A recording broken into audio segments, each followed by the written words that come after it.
Reese answers the ringing phone and hears a cryptic message from the machine. Root is keeping an eye on Finch and he is confused. Though Finch tries to get help, she already knows his intent, threatening other lives. However, Root is interested in Harold because he's the only person in the world who could counter what she was to do. She is curious to know how Finch was able to pull that off despite feeling like there is a machine that watches over everyone.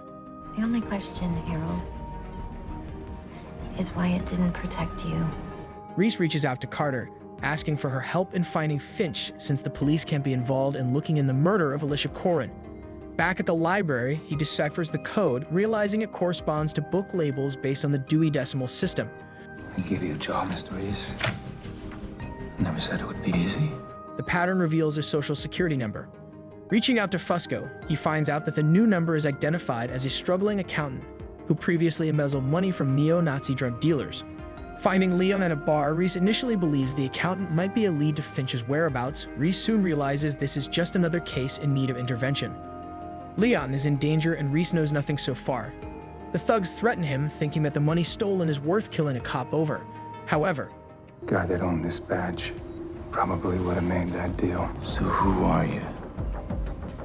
The guy who shot him and stole his badge. taking all of them down, Reese is again with no lead. As Reese protects the accountant, frustration builds. Reese breaks into a police car and ties Leon next to it, basically saving another number and letting Fusco be in charge of that. Somehow, Reese is unable to connect the dots and again to a dead end. Leon runs away and Fusco goes after him but gets caught in his mess. Root is using Finch, cutting him on his hand, and as the employee comes to help him, Root is stealing meds. This leads nowhere and Reese has to rescue Fusco and Leon, who are now caught. Infiltrating the gang and is able to command their dog too. Taking them all down and rescuing both, Reese decides to take in the dog. Root and Finch are in a restaurant where Root drugs a woman, stating her horrible backstory. Just an accident, Harold. Or just bad code. Root is obsessed with the machine, believing it will rid the world of rotten people. However, she has a valid point. And then you ripped out its voice, locked it in a cage, and handed it over to the most laughably corrupt people imaginable. As the woman falls down, Root takes her phone and texts someone. Carter gets a lead on Root, reaching out to someone who made her driver's license. Liam is being a pain to Reese, so he has to keep him close. When they reach the place, the man is already dead, and Reese uses Leon to track how the transaction was made. However, they discover that the transaction was a loop, hacked in an untraceable way. Meaning there was no transaction to begin with, there's nothing to track. As they leave, Carter informs Reese that Corwin's files are missing and digital records are corrupted. There's no lead left. They are chased by the gang again. Reese is tired and gives the machine an ultimatum. To either bend the rules to find Finch or else he quits. Do the math and figure out a way to bend your rules. Because he's my friend. He saved my life. Finally, a phone rings and it's another number. NSA official Denton Weeks is summoned to Washington by his superior known as Pennsylvania 2, who informs him that due to Corwin's death, new oversight will be assigned to the machine. Reese tries to fight off the gang but gets overpowered. Carter comes to the rescue and Liam gets to walk free. Following that, Reese investigates the newly provided number and uncovers a startling connection. A teenage girl from Corpus Christi, Texas, who vanished years ago. Suspecting this girl to be Root, he begins his search. Back to Root and Finch, her cryptic crime spree leads to its final stage when she and Finch break into the poisoned woman's house, waiting for her partner to return. Root asks Finch again about the machine, and he finally opens up. And that's why I've sealed up the machine. Not to protect it from the people I was giving it to. To protect it from me, from people like us. When the partner does return, it turns out to be none other than Denton Weeks. She quickly incapacitates him. In flashbacks, Finch turns on the machine for the first time, and it's day one. And it records everything about every day. Finch runs tests on the machine's predictive capabilities. He initiates a game of hide and seek in the streets of New York and is shocked by the results. Later, Finch enters a casino, allowing the machine to determine the optimal course of action. Because of that, he keeps on winning over and over again.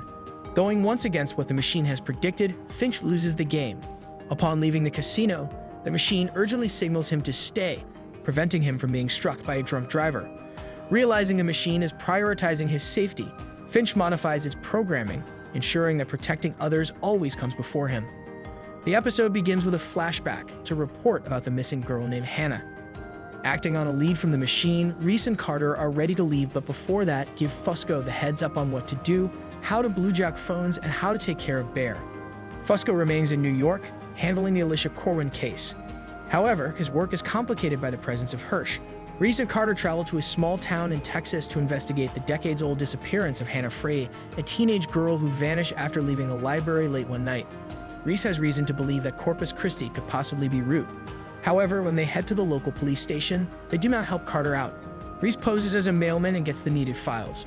Meanwhile, Root continues torturing Denton Weeks, insisting that Finch's so-called bad code will eventually compel him to reveal the machine's location for his own survival. You're the man who sold the world.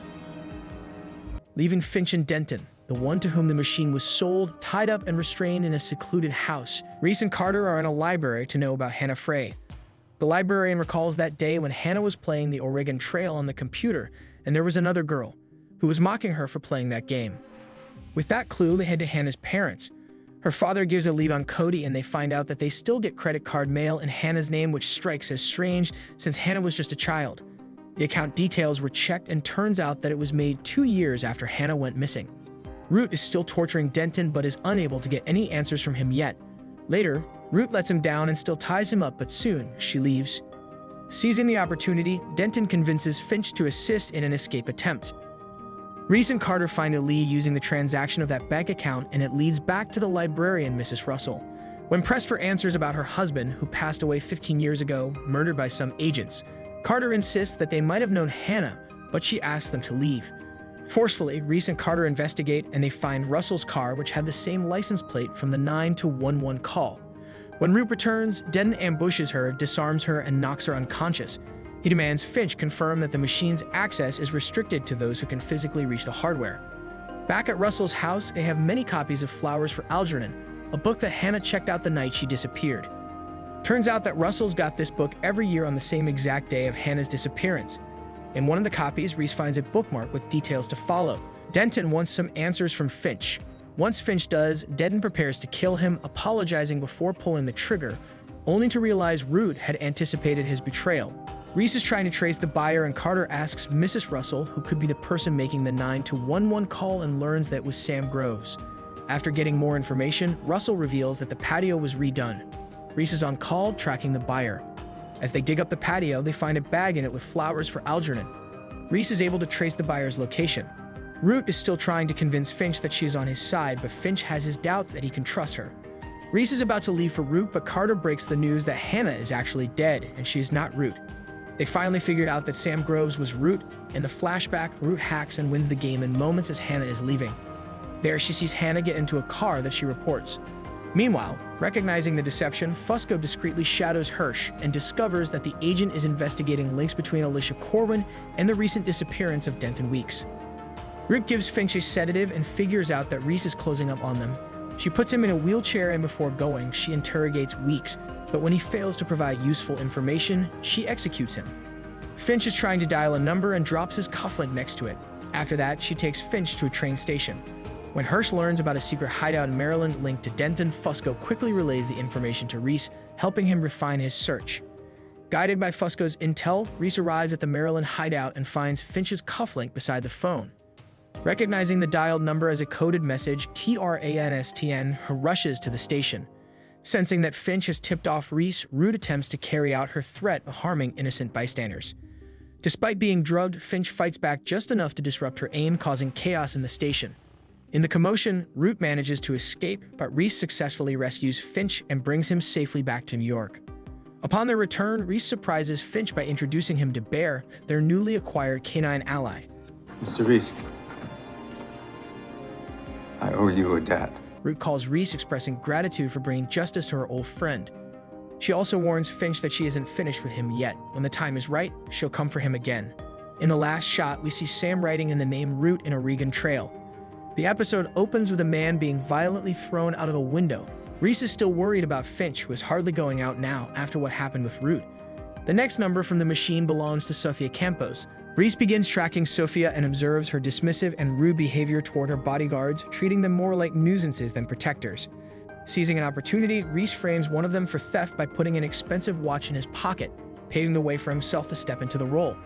Meanwhile, Fusco digs deeper into Alicia Corwin's case and shares his concerns with Carter, warning that the people behind it operate at a level far beyond their reach. For Reese to be hired as Sophia's bodyguard, Finch takes drastic measures, buying several companies to forge an impressive resume for him.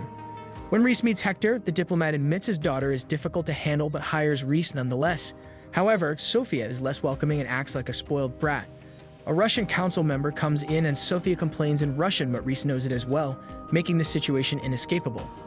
That night, Sophia tries to sneak out, but Reese anticipates her move and is already waiting for her. He notices two men watching them and quickly relays a partial license plate number to Finch. Later, Sophia meets her friend Gabby at a nightclub. Reese steps in to prevent perverts from taking her photo, carrying her away from the scene. Sophia demands that Reese be fired, but Hector, impressed with his effectiveness, refuses. As rumors swirl that Hector is preparing for a presidential run, it becomes clear that Sophia is an even bigger target. Sophia wants to annoy Reese, so she asks him to take her shopping. Carter traces the partial license plate to a rental company and soon learns that the car was rented by a private investigator from Brazil. Meanwhile, Sophia attempts to shake Reese again, but with Finch's help, he tracks her down a block away with her secret boyfriend, Jack, which is a relationship her father knows nothing about. Later, Reese covers for Sophia and Hector asks about why she missed out on the meeting. Because of that, Sophia thanked Reese and took the opportunity. Reese finally blue-jacked her phone. At the morgue, Carter unexpectedly runs into Agent Snow, who claims he's been reassigned. Upon examining Corwin's body, she discovers an incision made after the autopsy. The coroner reveals that Snow had also been inquiring about Corwin, making his intentions unknown. Reese intercepts a conversation between Sophia and Gabby, picking up a reference to someone named Paul. As Gabby suddenly stops responding to Sophia's texts, Reese is forced to juggle Sophia's safety with avoiding persistent paparazzi. Meanwhile, Carter calls the number Snow left with the coroner. A cryptic voice answers, asking where she last saw Snow. When she presses for their identity, the caller abruptly hangs up. Gabby fails to show up at the nightclub as planned, running an hour late. Reese soon realizes the men pretending to be cameramen earlier are actually assassins. As they close in on Sophia, Reese reacts swiftly, eliminating several attackers. Reese sends an image of one attacker's scar to Carter. Sophia insists she's never seen them before, but admits that Paul was someone she and Gabby partied with recently. Finch discovers Paul is a failed club promoter with drug connections. Further investigation reveals Paul fell to his death the same night he met Sophia and Gabby. Suspicious, Sophia reviews a cell phone video from that night, recognizing one of the men from the club as being present when Paul died. Finch enhances the footage and identifies Paul's likely killer. Carter links the man's tattoo to the 14th Street Mafia, confirming the connection. The situation takes a dark turn when Gabby's body is discovered downtown. Devastated, Sophia blames herself. Reese, sensing her emotional turmoil, he asks Finch to keep an eye on her while he hunts for Gabby's killer. However, Finch, stepping outside for the first time in a long while, suffers a panic attack and quickly retreats indoors. Carter identifies Paul's suspected murderer as a gang member named Monty and uncovers a critical detail. Paul had suddenly started moving significantly larger quantities of drugs in recent months. As an important diplomatic event approaches, Reese coordinates with Fusco to secure Sophia. Reviewing her video again, he spots a critical clue tying Paul's death to someone close to Sophia. Reese and Carter track Monty to his usual hangout, where Reese wastes no time in taking down anyone in his way. Meanwhile, Hector publicly announces his presidential candidacy. Sophia, seeking a brief moment of normalcy, asks Fusco for some time alone. Just then, Jack calls, telling her he's waiting outside. Reese finally pieces it together. Jack was present the night Paul died. Sophia sneaks away and meets Jack, but something is off. A moment later, Monty emerges, gun in hand. He coldly explains that Paul got greedy and had to be eliminated. Now Sophia has become a loose end. He takes her away, preparing to kill her. Before Monty can pull the trigger, Fusco arrives, but Monty quickly overpowers him. Just as things take a dire turn, Reese bursts onto the scene, taking down Monty in the nick of time. Later, Reese finds Jack and dangles him over the edge of a building. Sophia, finally seeing the truth, delivers some final words before Reese hands Jack over to the police. Elsewhere, Carter is questioned about her call to the CIA regarding Snow. In the final moments, Denton Weeks makes a mysterious phone call while holding the object removed from Corwin's shoulder, ominously stating, "We have a big problem." Meanwhile, Snow is revealed to be working for Kara. He wears a vest, one that appears to be loaded with explosives. Back in New York, Reese helps Finch step outside once again, marking another step forward in his recovery. And there you have it, another set of episodes that would keep you wondering for more. Don't forget to like, subscribe, and press the bell icon for future videos.